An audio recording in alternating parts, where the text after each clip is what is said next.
Act ಪ್ರಕಾರ ಹಿಂದೂ ದೇವಾಲಯಗಳೆಲ್ಲ ಸರ್ಕಾರದ ಆಸ್ತಿಯಾಗಬೇಕು ಅಥವಾ ಸರ್ಕಾರ ವಹಿಸ್ಕೋಬೇಕು, ಮುಜರಾ ಇಲಾಖೆಗೆ ಸೇರಬೇಕು ಅಂತ ಹೇಳುವ ತಾವು ಅಷ್ಟೊಂದು ನ್ಯಾಯ, ಅಷ್ಟೊಂದು ಅಂದ್ರೆ ಕಾನೂನಿನ ಬಗ್ಗೆ ಅರಿವಿರುವುದು ಯಾಕೆ ಈ ದೇಶದ ಅತ್ಯಂತ ದೊಡ್ಡ ಒಂದು ಬೋರ್ಡ್ ಇದೆ, ಸಾವಿರಾರು ಲಕ್ಷಾಂತರ ಎಕರೆ, 10-15 ಲಕ್ಷ ಎಕರೆ ಜಾಗ ಇದೆ, ಅದನ್ನು ಸರ್ಕಾರಕ್ಕೆ ಸೇರಿಸಿ ಅಂತ ಒಂದು ವಿಡಿಯೋ ಮಾಡಬಾರ್ದು.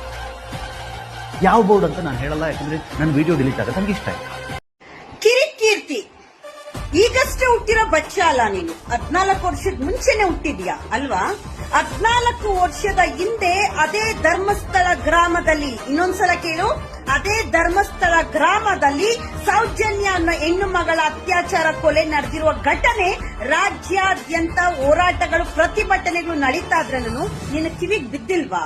ಹಿಂದೂ ಕಾರ್ಯಕರ್ತ ಅಲ್ವಾ, ಹಿಂದೂ ಅಲ್ವಾ? ಧರ್ಮಸ್ಥಳದ ಬಗ್ಗೆ ಮಾತಾಡಿದ್ರೆ ನಿನ್ಗೆ ಉರಿಯುತ್ತಲ್ವಾ? ಧರ್ಮಸ್ಥಳ ಒಂದು ಗ್ರಾಮ, ಅಲ್ಲಿರುವಂತ ಮಂಜುನಾಥ ಸ್ವಾಮಿನ ಎಲ್ಲೂ ಸಮೀರ್ ಬೈದಿಲ್ವಲ್ಲ?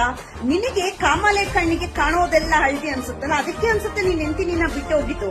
ನೀನ್ ಕೊಟ್ಟಿದ್ ನವ್ಗೆ, ನೀನ್ ಕೊಟ್ಟಿರೋ ಟಾರ್ಚರ್ಗೆ ನೀನ್ ಹೆಂಡತಿ ಬಿಟ್ಟೋದು. ಬಟ್ ನೀನ್ ಹೆಂಡತಿ ಬಿಟ್ಟೋಗಿದ್ದಕ್ಕೆ ಡಿಪ್ರೆಷನ್ಗೆ ಹೋದೆ. ಇನ್ ಬೇರೆ ಹೆಣ್ಮಕ್ಳ ಬಗ್ಗೆ ನೀನ್ ಮಾತಾಡುವಂತ ಯೋಗ್ಯತೆ, ಅರ್ಹತೆ ಹೇಳಿ. ಗೌಡ್ರು ಸ್ವಾಮಿಯವ್ರಿಗೆ ನಮಸ್ಕಾರ. ನಿಮ್ ಬಣ್ಣ ಬಯಲಾಯ್ತು ಅಂತ ಬೇಜಾರಾಗ್ತಾ ಇದೆಯಾ, ಭಯ ಆಗ್ತಾ ಇದೆಯಾ? ಬೇಜಾರ್ ಮಾಡ್ಕೊಂಬೇಡಿ ಬಿಡಿ. ಇಷ್ಟು ವರ್ಷದಿಂದ ನೀವ್ ಆಟ ಆಡ್ಕೊಂಡಿದ್ದೀವಿ, ಈಗ ಸಾಕು.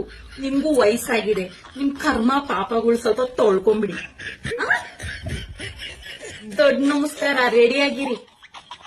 ಜನ ರೊಚ್ಗೆ ಎದ್ದಿದ್ದಾರೆ, ಈಗ ಬಡ್ದು ಬಾಯಿಗೆ ಹಾಕೋಣ ಸಮಯ. ಇದು ಆಕ್ಚುಲಿ ಚೆನ್ನಾಗಿರೋದು.